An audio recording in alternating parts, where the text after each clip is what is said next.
എപ്പോഴും ജീവിതാനുഭവങ്ങളാണ് നമ്മുടെ ജീവിതത്തെ തന്നെ മറിക്കുന്നത്.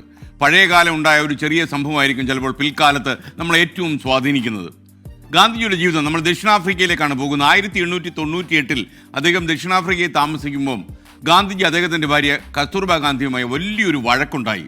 ഒരു ദിവസം രാവിലെ ഗാന്ധിജി അദ്ദേഹത്തിൻ്റെ അതിഥി മുറിയിലെ ചേംബർ പോട്ട് അഥവാ കോളാമ്പി, നമ്മൾ പറയുന്നത് തുപ്പൽ കോളാമ്പി തന്നെ, അത് വൃത്തിയാക്കാൻ കസ്തൂർബ ഗാന്ധി മറന്നു. ഗാന്ധിജി വലിയ വൃത്തിക്കാരനായിരുന്നു. ആ ജോലി ചെയ്യാൻ ഗാന്ധിജി കസ്തൂർബയോട് ആവശ്യപ്പെട്ടു, വേഗം നീ വൃത്തിയാക്കി വയ്ക്കൂ എന്ന് പറഞ്ഞു. കസ്തൂർബ അതിന് മടിച്ചു. ഭാര്യയുടെ വൈമുഖ്യം കണ്ട് ഗാന്ധിജിക്ക് ദേഷ്യം വന്നു. കസ്തൂർബയുടെ വീട്ടിൽ നിന്ന് നിന്നെ ഞാൻ പുറത്താക്കി കളയും എന്ന് ഗാന്ധിജി ഭീഷണിപ്പെടുത്തി. നമ്മളെപ്പോലുള്ള ആൾ തന്നെയായിരുന്നു ഗാന്ധിജി, നിങ്ങൾ സംശയിച്ചു കളരുത്. അപ്പോൾ വീട്ടിൽ നിന്ന് പുറത്താക്കും, അതും ദക്ഷിണാഫ്രിക്ക പോലെ വിദേശ രാജ്യത്ത് ജോലി ചെയ്യുമ്പോൾ ഭർത്താവ് ഭാര്യയെ പുറത്താക്കുമെന്നത് കേട്ടതും കസ്തൂർബയ്ക്ക് സങ്കടവും ദേഷ്യവും സഹിക്കാൻ കഴിഞ്ഞില്ല.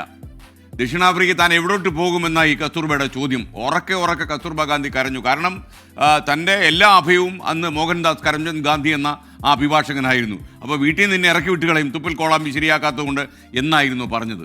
അന്ന് കസ്തൂർബ ഗാന്ധി 3 മാസം ഗർഭിണിയാണ്. ഗാന്ധിജി എന്താ ചെയ്യുന്നറിയാമോ?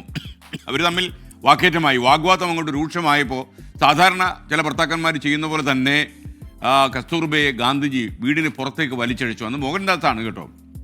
അപ്പോൾ അവരുടെ ചില്ലുവളകൾ പൊട്ടി, കൈത്തണ്ട ചെറുതായിട്ട് മുറിഞ്ഞു. അപ്പോൾ കസ്തൂർബയ്ക്ക് ദേഷ്യം വന്നു. കലിയടങ്ങാതെ അവർ പറഞ്ഞു, നിങ്ങളുടെ തല്ലുകൊള്ളാനല്ല ഞാനിവിടെ നിൽക്കുന്നത്, ക്രൂര മൃഗമേ, നിങ്ങളോട് എനിക്ക് വെറുപ്പാണ് എന്ന് പറഞ്ഞു. കസ്തൂർബ അലറിക്കൊണ്ട് അതൊക്കെ പറഞ്ഞു കേട്ടോ. കസ്തൂർബയുമായുള്ള ഏറ്റുമുട്ടൽ മോഹൻദാസിനെ വല്ലാതെ സ്വാധീനിച്ചു. അപ്പോഴാണ് അദ്ദേഹം മനസ്സിലാക്കിയത് പരസ്പര ബഹുമാനത്തിൻ്റെ പ്രാധാന്യം എന്താണ്. താൻ പ്രസംഗിക്കുന്ന അഹിംസ സ്വന്തം വീട്ടിൽ തന്നെ പരിശീലിക്കണം എന്ന ആവശ്യകത അദ്ദേഹത്തിന് അന്ന് ബോധ്യപ്പെട്ടു.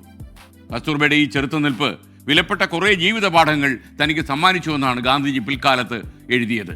യഥാർത്ഥ മാറ്റം സ്വന്തം വീട്ടിൽ നിന്ന് തുടങ്ങണം. അതായത് പരിഷ്കാരങ്ങളും തത്വദീക്ഷയും ഒക്കെ, താത്വികമായ പ്രശ്നങ്ങളും ഒക്കെ ആരംഭിക്കേണ്ടത് വീട്ടിൽ തന്നെയാണ്. വീട്ടിൽ നിന്ന് പഠിക്കണം, വീട്ടിൽ നിന്ന് വളരണം എന്ന് ചിലർ പറയാറില്ല. അതുപോലെ സ്വന്തം പോരായ്മകൾ അംഗീകരിച്ച് തിരുത്തുന്നതിലൂടെയാണ് വ്യക്തിപരമായ ഉയർച്ചയിലേക്ക് ഒരാൾ എത്തിച്ചേരുന്നത്. അതുകൊണ്ട് വീട്ടിൽ നിന്ന് പരിഷ്കാരങ്ങൾ തുടങ്ങട്ടെ, മാറ്റങ്ങൾ വീട്ടിൽ നിന്ന് ആരംഭിക്കട്ടെ.